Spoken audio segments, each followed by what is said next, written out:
Basic గా ఆయన ముందున్న ఆప్షన్ ఇక్కడ పొరపాటు జరిగినప్పుడు పొరపాటుకి సంబంధించినటువంటిది అక్కడే ఆన్లైన్ లో చెప్పాలి. ఇప్పుడు సరే దేశంలో 2వ స్థానంలో ఉంది వ్యభిచారము ఇలాంటివి వచ్చేటప్పటికి అది కాదు కదా డిబేటు. ఇప్పుడు మనం వ్యభిచార వృత్తులు అన్యాయంగా మగ్గుతున్న మహిళలు అనే దాని మీద ఏదో డిబేట్ చేస్తున్నాం అనుకోండి, అది హ్యూమన్ టచింగ్ చేయాలి.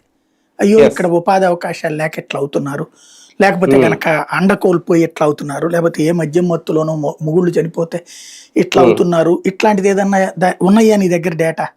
ఏమీ లేదు.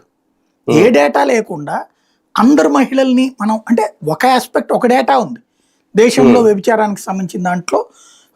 ఫస్ట్ ప్లేస్ లో కేరళ అనేది ఉంది, సెకండ్ ప్లేస్ ఆంధ్ర అనమాట. అక్కడ దాంట్లో అదేదో నివేదిక ఒక సంస్థకు సంబంధించిన నివేదిక, అది ఇంగ్లీష్ పత్రికల్లో వీటిట్లో వచ్చింది, తెలుగు పత్రికల్లో కూడా వార్తలుగా రాసినట్టు.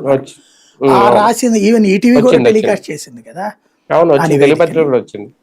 కాబట్టి దాన్ని ఉటంకించారు.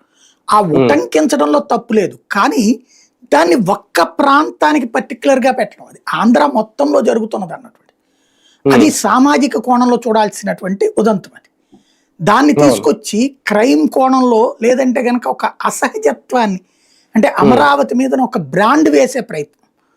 ఇప్పుడు అమరావతికి బ్రాండ్ పెంచే ప్రయత్నం ప్రభుత్వం చేస్తుంది, ఆ బ్రాండ్ ని డ్యామేజ్ చేసే ప్రయత్నం కరెక్ట్ కాదు కదా.